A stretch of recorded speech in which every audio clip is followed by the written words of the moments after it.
Hello दोस्तों, मैं जितेंद्र यादव जीत sir. और जैसा कि आपको पता है कि माध्यमिक का एग्ज़ाम का रिजल्ट आ चुका है, बोर्ड एग्ज़ाम का फाइनल रिजल्ट आ चुका है ना। बहुत सारे बच्चे पास हो गए, उनको हमारे तरफ से और जीत एजुकेशन प्राइवेट लिमिटेड की तरफ से बहुत सारा बधाइयाँ, बहुत सारे कॉन्ग्रेचुलेशन। लेकिन ऐसे भी कुछ बच्चे हैं जो लोग कि फेल हो गए हैं या जो अपने मार्क्स से सेटिस्फाई नहीं हैं। तो अगर आप अपने मार्क्स से सेटिस्फाई नहीं हैं, अगर आप फेल हो गए हैं और अगर आपको लगता है कि आपका मार्क्स बहुत कम आया है, तो वेस्ट बंगाल बोर्ड जो है वो बोर्ड ऑफ सेकेंडरी एजुकेशन ने आपके लिए बहुत ही सुनहरा मौका निकाला है। यानी ये एक अंतिम मौका है आपको, अगर फेल हो गए हैं तो पास होने का। अगर किसी एक या दो या किसी भी सब्जेक्ट में अगर आप फेल है, या कोई ऐसा सब्जेक्ट जिसमें आपने बहुत अच्छा एग्जाम दिया था लेकिन फिर भी आपको लगता है कि बहुत कम मार्क्स आया है, तो ये एक बहुत ही अच्छा मौका होने वाला है। आज हम लोग स्टेप बाय स्टेप आपको बताएंगे कि वेस्ट बंगाल काउंसिल में पीपीआर और पीपीएस का क्या सिस्टम आया हुआ है और इसके तहत कैसे आप पास हो सकते हैं या अपने मार्क्स को कैसे इंक्रीज करवा सकते हैं अगर बाय डिफ़ॉल्ट जो है वो अगर आपका मार्क्स जो है वो कम हो गया है। तो आइए आज हम लोग स्टेप बाय स्टेप बताएंगे इसका लास्ट डेट क्या है, अंतिम तारीख क्या है,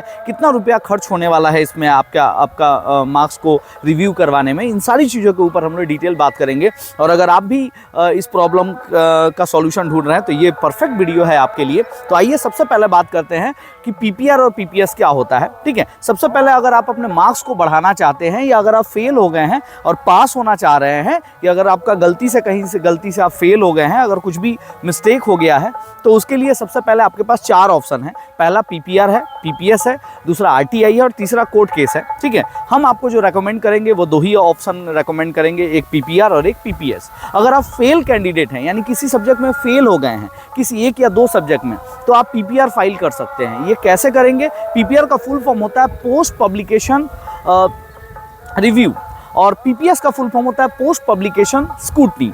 तो अगर आप फेल हो गए हैं तो आप पीपीआर करेंगे। ठीक है, पीपीआर कहाँ से करेंगे? तो आप अपने जो स्कूल हैं, जिस स्कूल से आप पास आउट हुए हैं या जिस स्कूल से आपने एग्जाम दिया था, उसी स्कूल में जाके हेड ऑफ इंस्टीट्यूशन को यानी हेड सर को जो है वो आप पीपीआर कर सकते हैं, यानी पोस्ट पब्लिक रिव्यू, जिसके तहत जो है वो आपको 100 रुपीज़ पर सब्जेक्ट का देना होगा। याद रखिएगा, 100 रुपीज़ पर सब्जेक्ट का आपको पे करना होगा। एक सब्जेक्ट का 100 रुपया देना होगा। जितने सब्जेक्ट में आप भरना चाहते हैं, अगर मान लीजिए आप 3 सब्जेक्ट में फेल है तो 3 सब्जेक्ट का आप पीपीआर भर दीजिए। ठीक है, पोस्ट पब्लिकेशन रिव्यू, जिसमें आपका कॉपी फिर से चेक होगा। अगर आप ने लिखा है अच्छे से और फिर भी अगर आप फेल हो गए हैं तो ये एक सुनहरा मौका है पास होने का। हम बिल्कुल नहीं बोल रहे हैं कि बिना लिखे सादा पे जमा दे दिए हैं और अगर आप पास हो जाएंगे। अगर आपने 10 नंबर का लिख के आया है, पीपीआर कर दो फिर से पास हो जाओगे, ऐसा बिल्कुल नहीं होने वाला। अगर आपको लगता है कि नहीं आप ठीक ठाक लिखे थे, है ना, अगर आप श्योर हैं कि आप कुछ लिखे ही नहीं थे, तब तो आप पीपीआर करने का कोई मतलब ही नहीं बनता है। लेकिन लगता है कि नहीं इतना भी खराब नहीं लिखे थे कि हम फेल हो जाएं, पास हो सकते हैं, तो पीपीआर करिए। ठीक है, अपने स्कूल में एप्लीकेशन दीजिए और 100 रुपये के साथ आपको जमा करना होगा क्या क्या? अपना नाम, क्लास, रोल नंबर,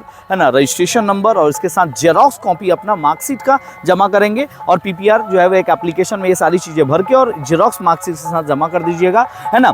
17 तारीख इसका लास्ट डेट है, तो 17 तारीख तक आप जमा कर सकते हैं। अपने सारे दोस्तों के साथ शेयर करिए जो लोग भी फेल हो गए हैं। अगर कोई ऐसा स्टूडेंट है, अब आते हैं उस टॉपिक पे कि अगर कोई ऐसा स्टूडेंट है जो अपने मार्क्स से सेटिस्फाई नहीं है, उसको लगता है कि मेरा 80 आना चाहिए और उसको 40 मिल गया या 50 मिल गया, या उसको लगता है कि मेरा तो 60 से कम आना ही नहीं चाहिए, उसको 30 नंबर मिला, तो हो सकता है आप अपने मार्क्स से सेटिस्फाई नहीं है, तो आपके लिए है पीपीएस। पीपीएस का मतलब होता है पोस्ट पब्लिकेशन स्क्रूटनी। स्क्रूटनी में क्या होगा कि आपका कॉपी चेक नहीं होगा। एकदम ध्यान से सुन लीजिएगा, स्क्रूटनी में अगर आप पास हो गए हैं, नंबर से सेटिस्फाई नहीं है, तो पीपीएस करेंगे। और पीपीएस में बिल्कुल भी आपका कॉपी चेक नहीं होगा। इसमें जो है वो रीटोटलिंग का ऑप्शन होता है। रीटोटलिंग का मतलब होता है, हो सकता है कभी कभी ऐसा हो जाता है कि किसी बच्चे का 90 आया और उसके रिजल्ट में शो कर रहा है 09, ऐसा भी हो सकता है, मतलब ह्यूमन एरर्स हो सकता है। तो अगर कुछ ऐसा हुआ है, 28 पाए, 82 पाए और 28 आ गया, ऐसा कुछ मार्क्स कम आ गया किसी गलती से, तो रीटोटलिंग किया जाएगा कि कौन कौन से क्वेश्चन में आपको कितना कितना मार्क्स मिला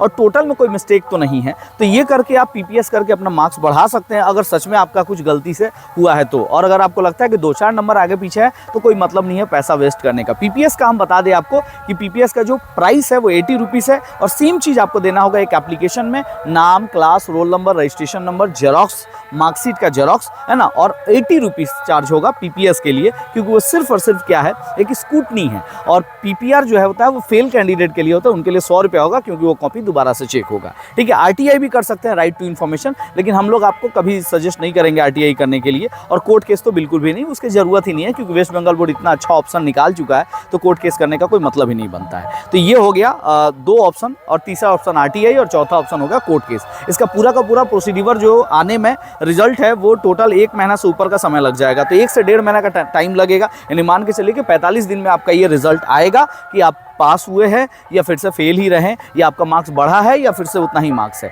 ठीक है, नो चेंज करके आएगा, या चेंज हुआ तो फिर चेंज करके आएगा। ठीक है, हाँ, अगर आप स्कूल में एडमिशन करवाने जाते हैं तो स्कूल में एडमिशन आपके उसी मार्क्स पे होगा जो मार्क्स आप पाए हैं। ठीक है, तो आशा करते हैं आपके सारे क्वेश्चन, सारे डाउट को हम लोग क्लियर कर चुके होंगे। इससे रिलेटेड कोई भी अगर डाउट है तो हमें कॉमेंट करिए, ताकि हम लोग आपको डिटेल जानकारी दे सके, और अपने सारे दोस्तों के साथ शेयर करिए, क्योंकि इसमें बहुत सारे ऐसे स्टूडेंट का कल से हम लोग डील कर रहे हैं या बात कर रहे हैं। ठीक है, जो लोग या तो अपने मार्क्स से सेटिस्फाई नहीं है, और या तो बहुत सारे स्टूडेंट जो है वो फेल हो गए हैं। ठीक है, उनके लिए एक अच्छा ऑप्शन है, अगर सच में आप अच्छे से लिखे हैं और अच्छे से ये किए हैं। ये अंतिम मौका है, हो सकता है आपका लाइफ, आपका करियर बन जाए। तो ये वीडियो सबके साथ शेयर करिए, क्या पता किसी का करियर बन जाए इससे, और क्या पता किसी का 1 साल खराब हो जाए इस वीडियो के न जाने की वजह से। तो ये बहुत ही इंपॉर्टेंट वीडियो है, अपने सारे दोस्तों के साथ शेयर करिए, चैनल सब्सक्राइब करना ना भूलिए। मिलते हैं नेक्स्ट दिन। आज हम लोग गाँव आए हुए हैं, तो गाँव के में ही हम आप लोगों के लिए वीडियो बना रहे हैं, क्योंकि ये बहुत ही इंपॉर्टेंट वीडियो है ना। मेरे को लगता है कि इस मेहनत को आप लोग समझ पा रहे होंगे और अपने सारे दोस्तों के साथ शेयर करेंगे।